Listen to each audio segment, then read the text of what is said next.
Oke, selamat datang rekan-rekan aktivis Pak Rudi Setiawan dan Mas Kanto. Seperti biasa, kita tiap 2 minggu sekali mengadakan podcast Beni Adicana di Resto Yon Jalan Tembus Sarangan. Untuk tema hari ini, siang hari ini, kita berbicara tentang penguatan perekonomian daerah. Kira-kira apa sih menurut Anda sebagai aktivis untuk penguatan ekonomi daerah ini dimaksud oleh Pemda Magetan ini ya? Seperti apa? Coba mungkin Pak Rugas. Iya.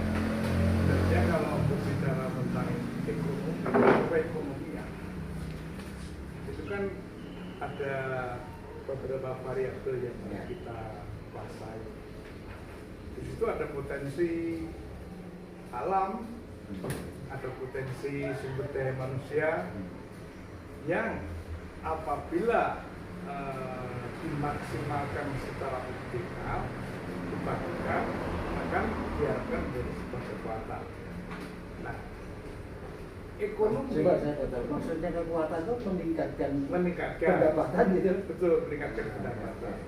Meskipun sebenarnya sasarannya adalah data dari yang kemarin itu bagaimana yang mau dicapai itu bagaimana, sasarannya seperti apa. Dan yang paling penting dari penguatan ekonomi perekonomian daerah itu kan sumber daya, peningkatan pendapatan daerah. Peningkatan pendapatan daerah itu harus disokong dan ditopang oleh SDM yang kokoh.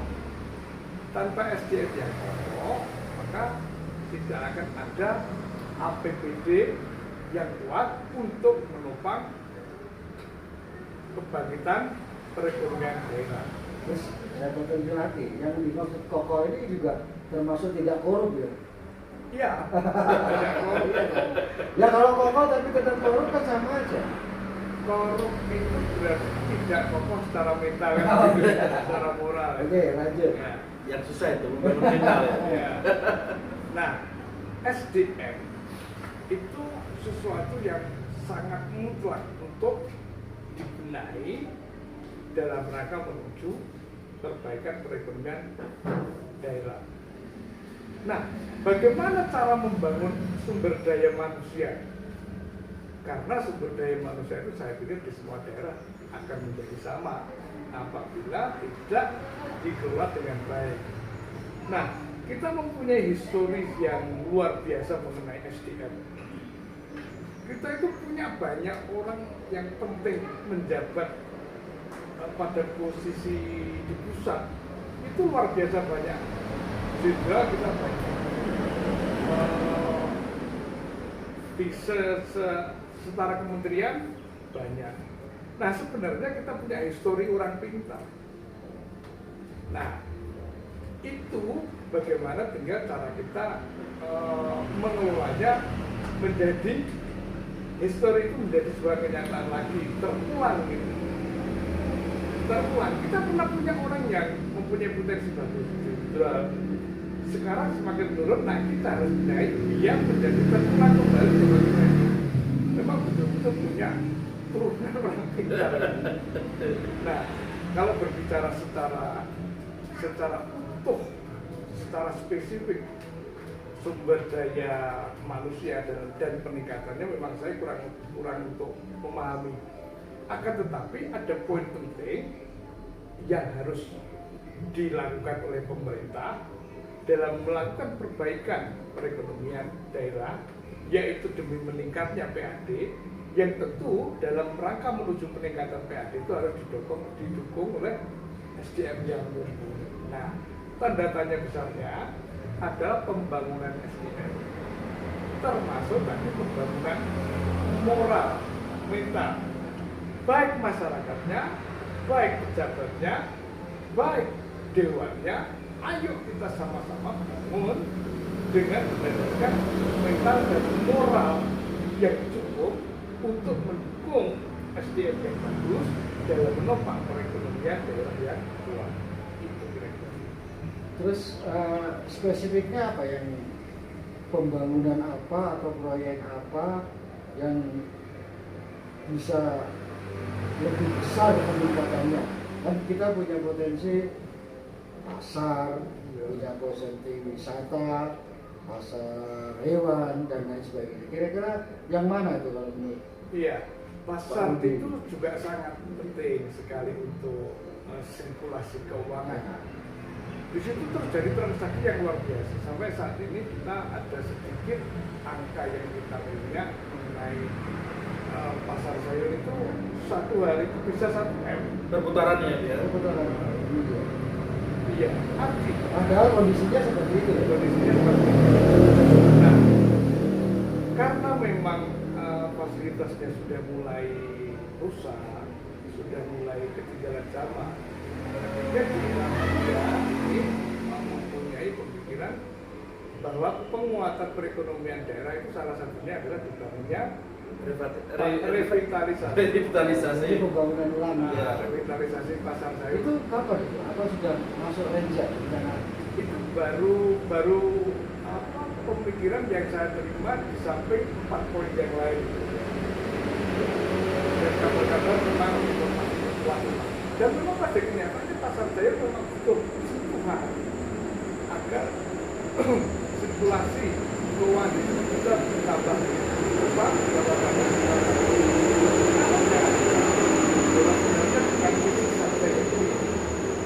direvitalisasi. Itu orangnya juga. Orangnya juga harus Dinasnya juga. Iya. Itu dinasnya kan ada kan ya? Iya, sebagus apapun itu, tanpa dibarengi dengan pengelolaan yang baik, tentu yang dikelola itu adalah pedagangnya, petugas pungut, retribusinya, parkirnya, terus publikasi tentang dagangannya. Karena kalau itu tidak bisa menyedot pedagang dari luar, Iya. Cuma aja ya, tidak akan ada peningkatan.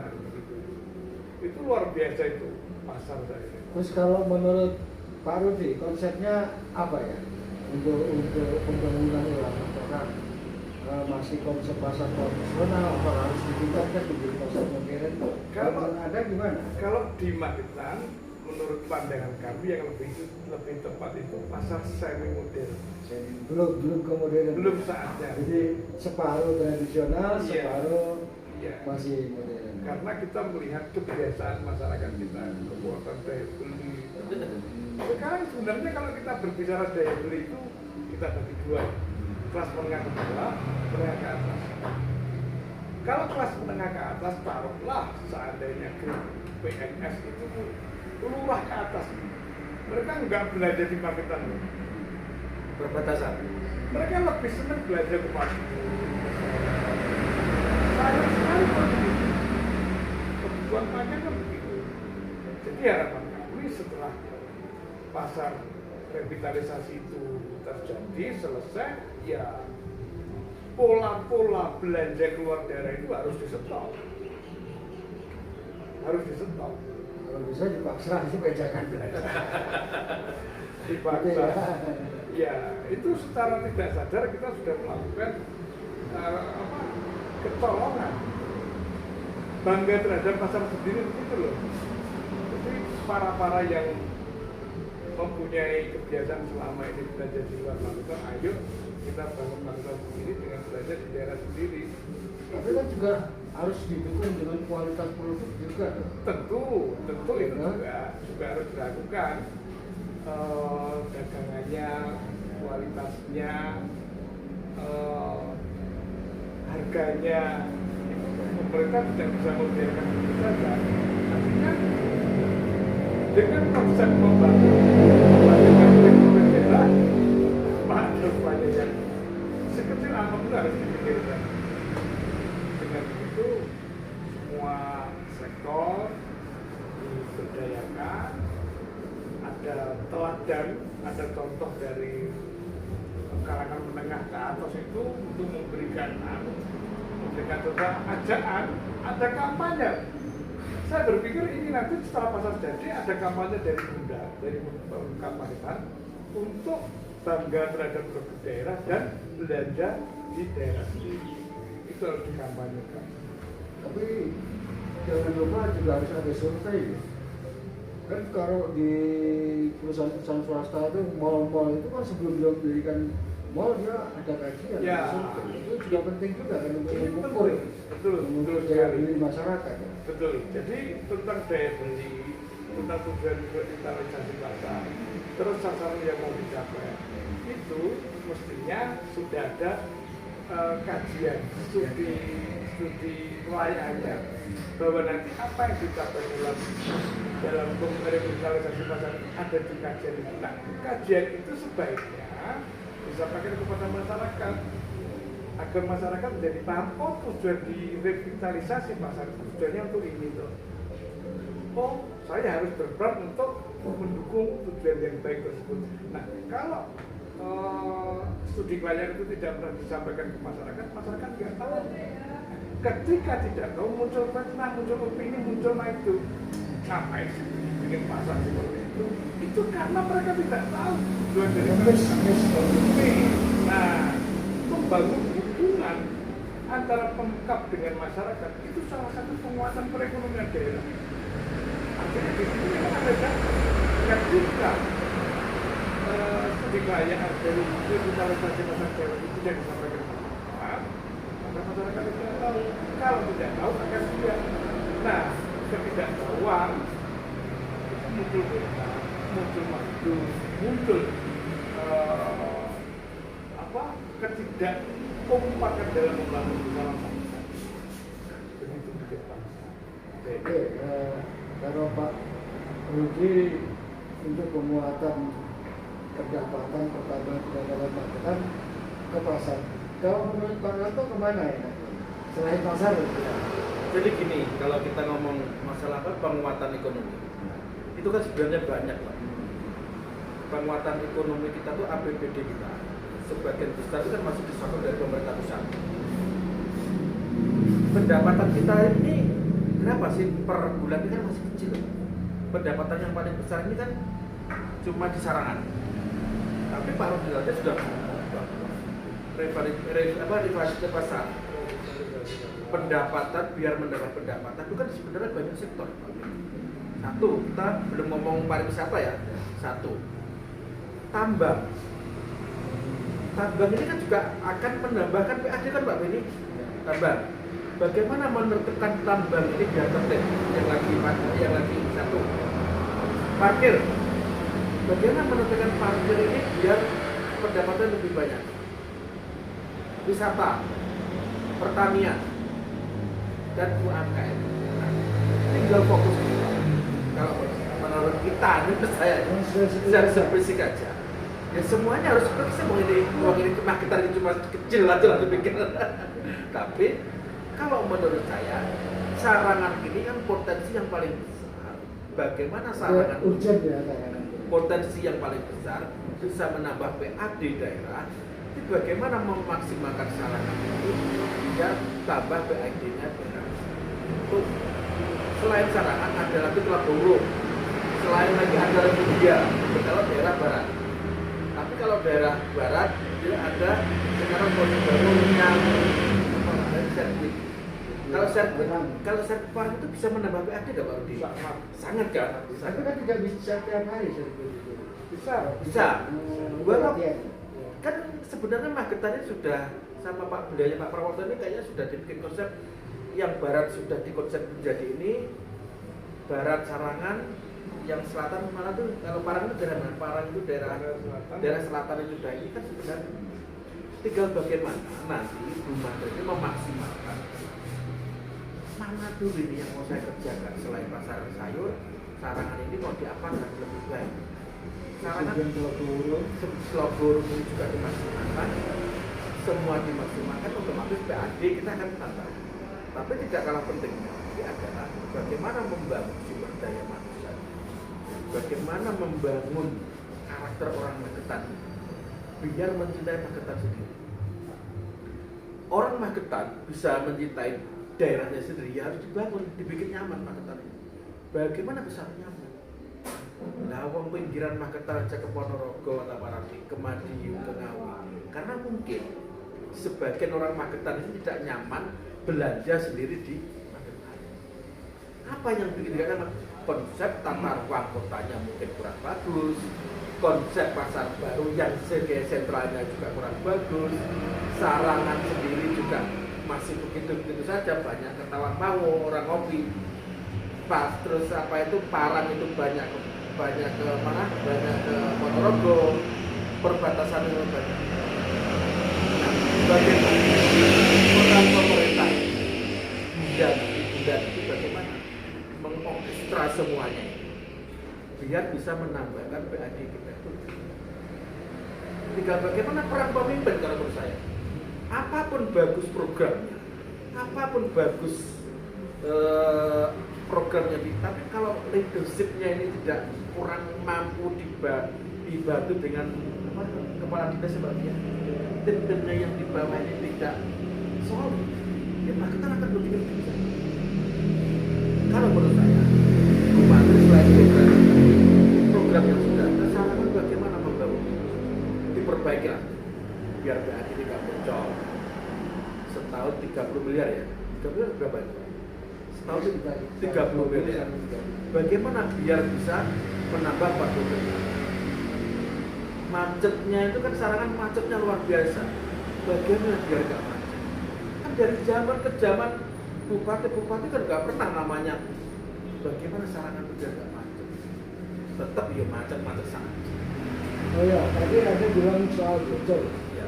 Konsep bocor itu kan berarti ada oknum bahwa di sarangan kan pendapatannya dari tiket masuk. Nah konsepnya seperti apa supaya tidak bocor? Apa tiket elektronik, apa di gimana? Simpel kalau saya. Kalau kita ngomong terlalu ini simpel aja. Tiket manual. Simpel. SDM. Bagaimana orang bekerja itu sesuai hati. Tapi kalau orang bekerja itu di tiket pun, di tiketing pun, terus di karcis pun, tapi kita itu bekerja, kalau bekerjanya cuma tidak mementingkan orang lain, mementingkan diri sendiri, sama aja. Yang penting itu membangun karakter. Bupati ini membangun karakter, mengorkestrakan anak buahnya ini. Bagaimana Magetan bikin sistem apapun, tapi kalau SDM-nya masih mental.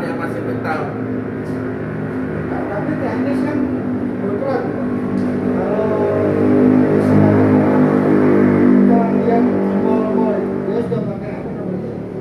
Jomblangan itu. Ya. Kan dia sudah ada tarifnya. Itu ya sulit juga untuk bisa. Ya, sesulit apapun, tapi tingkat kebocoran memang kita begitu ya kecil. Tapi kita dibarengi dengan SDM-nya tadi, Pak. Ya ini sama saja. Ya berarti teknik dan SDM harus Ya, satu paket juga.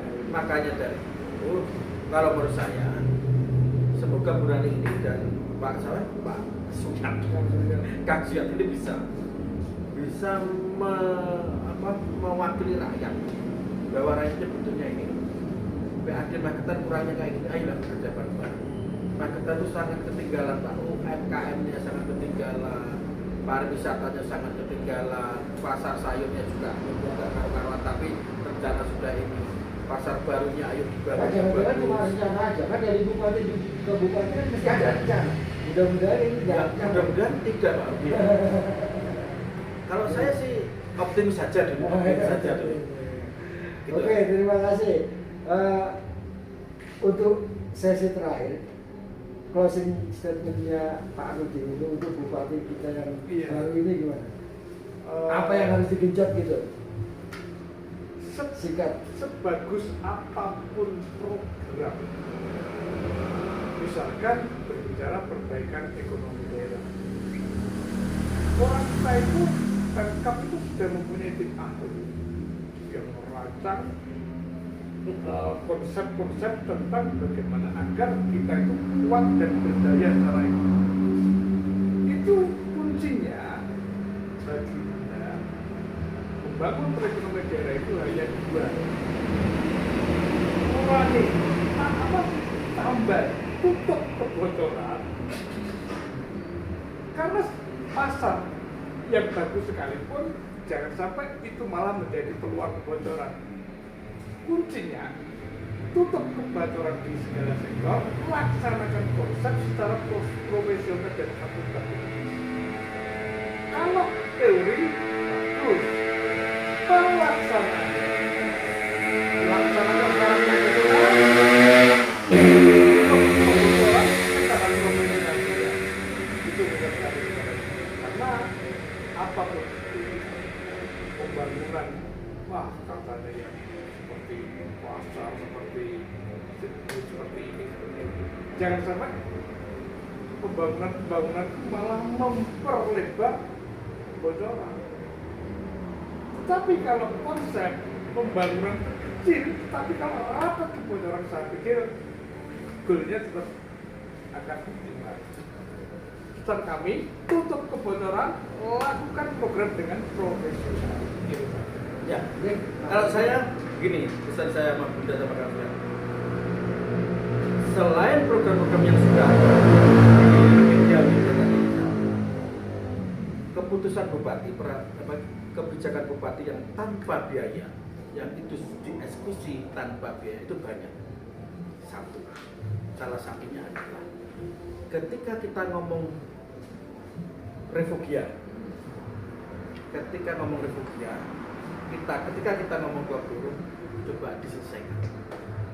Penting mana? Semua penting, refugia sama blok guru. Ada skala prioritas. Jadi kalau menurut saya bupati hari ini adalah bagaimana meyakinkan masyarakat bahwa janji-janjinya yang dulu bisa melaksanakan semua. Cuma itu aja. Mudah-mudahan. Terima kasih Pak Rudi, terima kasih Ya, Benny. Kanto. Ya, Kita jumpa di 2 minggu yang akan datang. Kita tetap bersuara untuk kemajuan dan kebaikan Kabupaten Magetan. Terima kasih. semangat terus. Semangat Berani terus. kan sudah.